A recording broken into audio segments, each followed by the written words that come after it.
साथियों, आप सभी का इस प्लेटफॉर्म पर स्वागत है। यहाँ पर हम लोग घटनाचक्र पब्लिकेशन के द्वारा जो जीएस दृष्टि 2023 पर्यावरण एवं पारिस्थितिकी नामक चित्रात्मक पुस्तक प्रकाशित की गई है, जिसमें इन्वायरमेंट से संबंधित महत्वपूर्ण तथ्यों को संकलित किया गया है चित्रों के माध्यम से, जो आपके परीक्षा के लिए काफ़ी महत्वपूर्ण है। तो इनमें से कुछ टॉपिक को हम लोग एक एक करके देख रहे हैं और उसी कड़ी में हम लोग आज बात करेंगे बाघ अभयारण्य के बारे में। तो आगे बढ़ने से पहले यह जो पुस्तक है, ये पुस्तक मेरे अर्थात सी सिंह के द्वारा जो है इस पुस्तक को तैयार किया गया है, जो और अन्य सहयोगी हैं इनके माध्यम से इसको चेक किया गया है, इसकी प्रूफिंग की गई है, इसकी टाइपिंग की गई है। तो आज की वीडियो में हम लोग जो है बाघ अभयारण्य की बात करते हैं, चूँकि वर्तमान में भारत में बाघ अभयारण्य की संख्या कितनी है, टाइगर रिजर्व की 53 है। तो इससे आपके लगातार प्रश्न पूछे जाते हैं मिलान करने के लिए कि कौन सा टाइगर रिजर्व किस राज्य में स्थित है और इससे संबंधित जो कुछ अन्य महत्वपूर्ण फैक्ट हैं उनके बारे में। तो पहले कुछ यहाँ पे फैक्ट देख लेते हैं, फिर आगे चलते हैं। जैसा कि आपको पता होना चाहिए कि प्रत्येक वर्ष 29 जुलाई को जो है अंतर्राष्ट्रीय बाघ दिवस के रूप में मनाया जाने का निर्णय जो है ये वर्ष 2010 में आयोजित सेंट पीटर्सबर्ग बाघ सम्मेलन में किया गया था। तब से प्रत्येक वर्ष प्रत्येक 29 जुलाई को अंतर्राष्ट्रीय बाघ दिवस मनाया जाता है। भारत में बाघों की सर्वाधिक संख्या वाला जो राज्य है वो है आपका मध्य प्रदेश, और वहीं भारत का सबसे बड़ा बाघ आवास पाया जाता है कहाँ पर, तो ये आपका आंध्र प्रदेश में स्थित है नागार्जुन सागर श्रीशैलम टाइगर रिजर्व। ये सबसे बड़ा बाघ आवास है, टाइगर रिजर्व है। इसके अतिरिक्त ध्यान रखने वाली बात यह है कि कर्नाटक का जो बांदीपुर बाघ अभयारण्य है, इसने वन्यजीव प्रबंधन हेतु मानव रहित विमान या ड्रोन का उपयोग करना प्रारंभ कर दिया है। साथ ही आपको ये भी पता होना चाहिए कि भारत का एक नेशनल पार्क जो टाइगर रिजर्व भी है, जिसकी जलवायु उष्णकटिबंधीय से लेकर के उपोष्ण, शीतोष्ण और आर्कटिक तक में परिवर्तित होती है, वह कौन सी है? अरुणाचल प्रदेश में स्थित नाम दफा टाइगर रिजर्व। अब यहाँ पर हम लोग जो 53 बाघ अभयारण्य हैं उनको स्टेट वाइज देख लेते हैं। तो चलिए प्रारंभ करते हैं। सबसे पहले आप उत्तराखंड में देखें तो उत्तराखंड में 2 टाइगर रिजर्व हैं। एक आपका कार्बेट टाइगर रिजर्व है और दूसरा है राजाजी टाइगर रिजर्व। वहीं राजस्थान की बात करें तो राजस्थान में 4 हैं। कौन कौन से? रणथंभौर टाइगर रिजर्व, और इसके बाद सरिस्का टाइगर रिजर्व, फिर मुकुद्रा हिल्स टाइगर रिजर्व, और चौथा है Ramgarh Vishdhari tiger reserve. Ramgarh Vishdhari tiger reserve को 2022 में अधिसूचित किया गया है टाइगर रिजर्व के रूप में, और ये भारत का 52वें नंबर का जो है टाइगर रिजर्व है। वहीं उत्तर प्रदेश में देखें तो उत्तर प्रदेश में इसकी संख्या 2 तरीके से गिन सकते हैं। एक तरीके से 3 आएगा, एक तरीके से 4 आएगा। देखिए, जो दुधवा टाइगर रिजर्व है, दुधवा टाइगर रिजर्व जो है ये एक हो गया।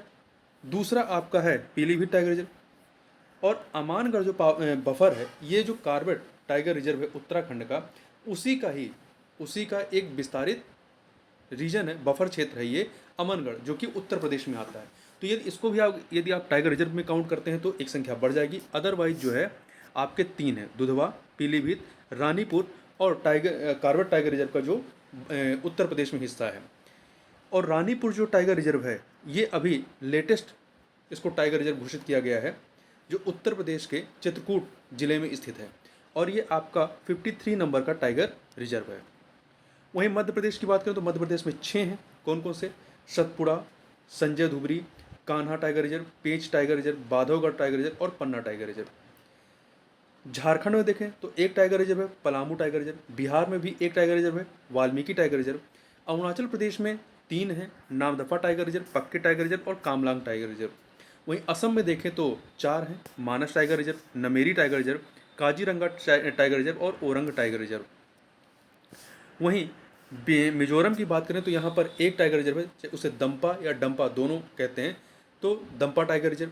वहीं पश्चिम बंगाल में देखें तो 2 हैं, पश्चिम बंगाल में 2 हैं। कौन कौन से? बुक्सा टाइगर रिजर्व और सुंदरवन टाइगर रिजर्व। इसी प्रकार से छत्तीसगढ़ में आप देखेंगे तो 3 हैं, अचानक मार टाइगर रिजर्व, उदंती सीता नदी टाइगर रिजर्व और इंद्रावती टाइगर रिजर्व। उड़ीसा में 3 हैं, Similipal tiger reserve, Satkosia tiger reserve. Andhra Pradesh में 1 है, नागार्जुन सागर श्रीशैलम टाइगर रिजर्व। ये भारत का सबसे बड़ा बाघ आवास या टाइगर रिजर्व है।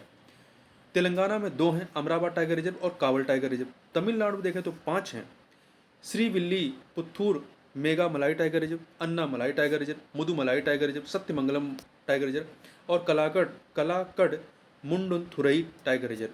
वहीं केरल में 2 हैं, पेरियार टाइगर रिजर्व और पेरम्बुकुलम टाइगर रिजर्व।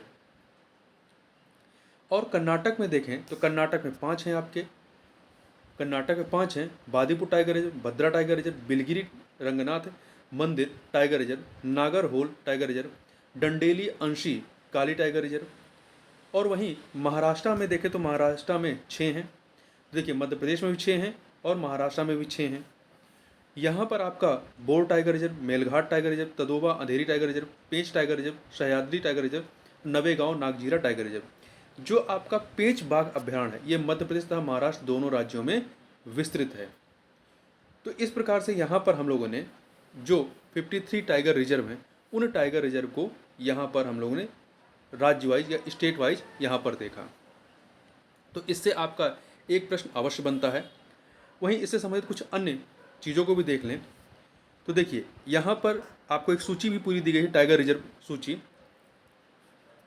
पूरे 53 को जो है यहाँ पर नंबरिंग से रखा गया है तो कौन सा किस नंबर का टाइगर रिजर्व है और किस वर्ष इसे टाइगर रिजर्व अधिसूचना मतलब अधिसूचित किया गया और किस राज्य से संबंधित है, ये पूरी आपको यहाँ पर टेबल मिल जाएगी। इसके अतिरिक्त यहाँ आप देखेंगे रामगढ़ विषधारी जो टाइगर रिजर्व 52 नंबर का है राजस्थान का, और रानीपुर टाइगर रिजर्व सबसे लेटेस्ट जो है टाइगर रिजर्व घोषित किया गया है उत्तर प्रदेश का। थोड़ा सा राष्ट्रीय बाघ संरक्षण प्राधिकरण NTCA national tiger conservation authority के बारे में बात करें तो इसकी स्थापना दिसंबर 2005 में टाइगर टास्क फोर्स की सिफारिश पर की गई थी। वन्यजीव संरक्षण अधिनियम 1972 की धारा 38L1 के तहत इसको गठित किया गया था। यह एक सांविधिक निकाय है, स्टेचुरी बॉडी है। ये किस मंत्रालय के तहत आता है? पर्यावरण वन एवं जलवायु परिवर्तन मंत्रालय के तहत आता है। इसका अध्यक्ष पर्यावरण वन एवं जलवायु परिवर्तन मंत्री होते हैं। इससे संबंधित महत्वपूर्ण तथ्य क्या है कि NTCA जो है राज्य सरकार द्वारा तैयार की गई बाघ संरक्षण योजना को मान्यता देता है तथा NTCA टाइगर रिजर्व के आसपास के क्षेत्रों में स्थानीय लोगों की आजीविका के हितों को संबोधित करने का कार्य करता है। यदि आपसे प्रश्न पूछा जाए कि प्रोजेक्ट टाइगर बाघों के संरक्षण के लिए प्रोजेक्ट टाइगर कब से प्रारंभ किया गया तो ये ध्यान रखिएगा 1 अप्रैल 1973 से भारत सरकार के द्वारा इसको प्रारंभ किया गया। और कहाँ से प्रारंभ हुआ था? तो उत्तराखंड में से जिम कॉर्बेट राष्ट्रीय उद्यान से प्रारंभ हुआ था। तो इस प्रकार से इस वीडियो में बस इतना ही। मिलते हैं नेक्स्ट वीडियो, तब तक के लिए बहुत बहुत धन्यवाद।